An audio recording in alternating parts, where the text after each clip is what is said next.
Добрый день. Сегодня поговорим вот на какую тему. Существует достаточно распространенная информация о том, что если поясница болит, то ее необходимо закачать, то есть регулярно тренировать мышцы поясницы, чтобы они укрепились и лучше держали спину. Я даже встречал формулировку «чтобы держала грыжу». Ух, брутально звучит. Я так понимаю, что это исходит из идеи, что там на пояснице мышцы-то, наверное, слабые. Причем слабые одинаково. И у офисных работников, и у профессиональных тяжелоатлетов, которые тоже подвержены различным проблемам с позвоночником. И если вам показалось, что здесь звучит ирония, то вам не показалось.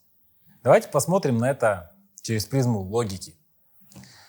Если человека не бьют палкой, не режут ножом и не жгут раскаленным железом, то физиологических причин для боли остается всего две: спазм и отек. Мы все отлично понимаем, как может болеть спазмированная, то есть перенапряженная мышца. При этом расслабленные-то мышцы не болят, лежат себе спокойно, отдыхают, никаких вопросов.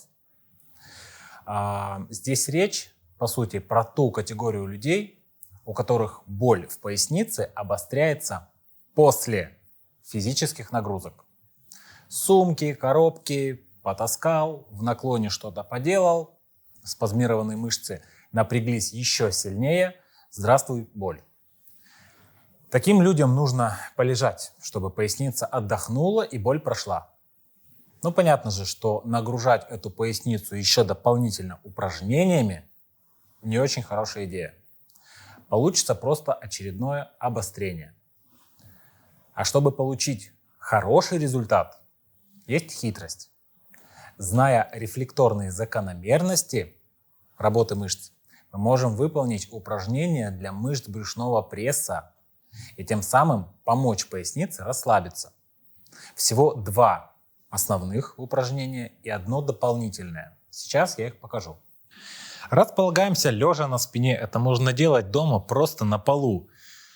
Берем что-нибудь эдакое, типа брусок для йоги, как в моем случае. Это может быть подушка обычная, хороший крепкий надувной шар, мяч, что угодно, что мы сможем расположить вот таким вот образом между колен. И упражнение выполняется в 3 этапа. Первое. Располагаем руки вот здесь, по бокам от головы. Их не надо убирать в замок за голову, просто по бокам. И первый этап мы просто берем и скручиваем корпус. Сгибаем спину. Так удерживаем. Вторым этапом мы сдавливаем тот предмет, который у нас находится между колен. И это напряжение удерживаем. И третьим этапом мы еще напрягаем большие ягодичные мышцы и подкручиваем таз на себя. 3 этапа собираем в единое положение и удерживаем так 5-6 секунд. Потом плавно расслабляемся и снова 1, 2, 3. Опять удержание 5-6 секунд. И так можно делать 8-10 повторений. Это первое упражнение. Второе. Вот сюда.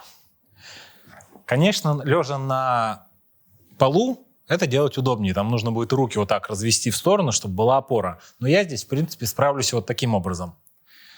Мы берем, немного поднимаем колени.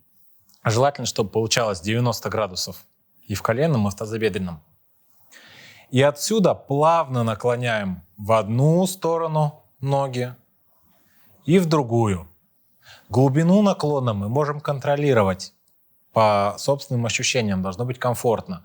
Но есть важный момент, что когда мы опускаем колени достаточно далеко, нам не следует расслабляться и класть их вообще полностью на пол.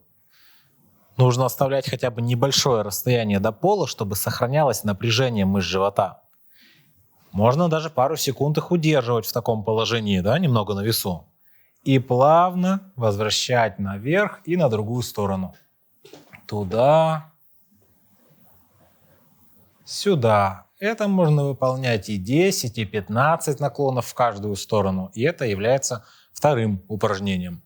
Третье дополнительное упражнение – это уже непосредственно на поясницу, на расслабление. Мы переворачиваемся уже на колени.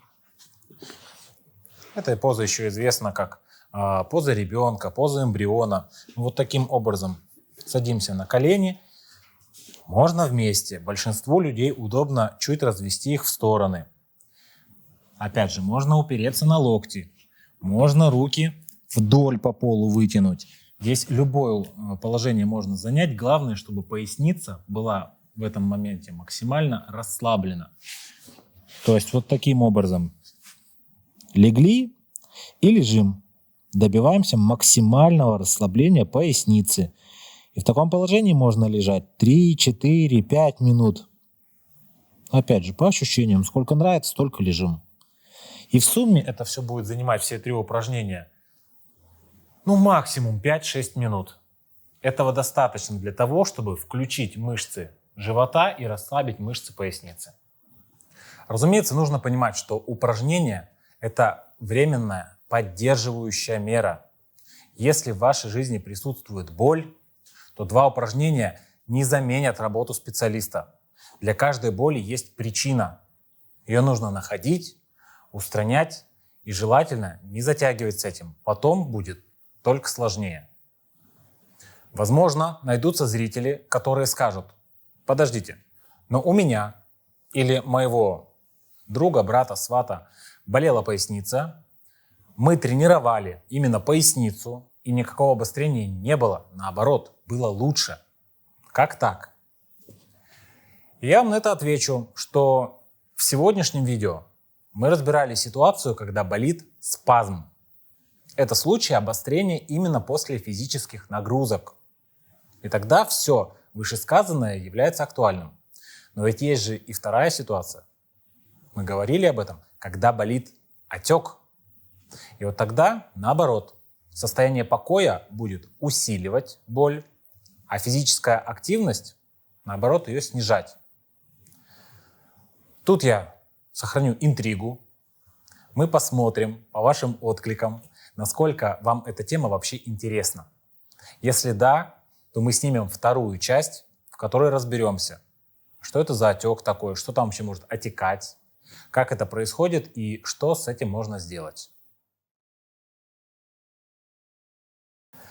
Пока готовили данный материал, поступила такая мысль, что почему бы не делать просто планку, она будет очень хорошо укреплять всю переднюю поверхность туловища, в том числе и мышцы живота. Вот здесь я прям выделил бы эту мысль особнячком. Несмотря на кажущуюся простоту, планка является упражнением технически сложным. То есть просто расположиться и зависнуть над землей – это не все, что нужно сделать. Если мы не можем проконтролировать правильную работу именно нужных мышц, то, как это обычно бывает, нагрузка перераспределится на другие мышцы. И тогда эта нагрузка будет для нас не лечебной, не терапевтической. Она, наоборот, будет травматичной и разрушительной. Если у нас рефлекторная активность мышц живота снижена, у нас поясница будет, наоборот, страдать еще сильнее. Как это будет выглядеть? Вот стандартная планка. То, как она должна выглядеть правильно. Мышцы живота включены, голова находится на одной линии, то есть шейный отдел позвоночника на одной линии с остальным позвоночником. А вот так это выглядит, когда ошибка. Вот так мы начинаем стоять, перегружать плечи и грудной отдел позвоночника. Некоторые вот так стоят в планке с выключенным прессом. Мне само положение вот это даже дискомфортно. Позвоночник сдавливается здесь. Вот такая планка принесет больше вреда, чем пользы. А вот такую планку не все могут правильно выполнить.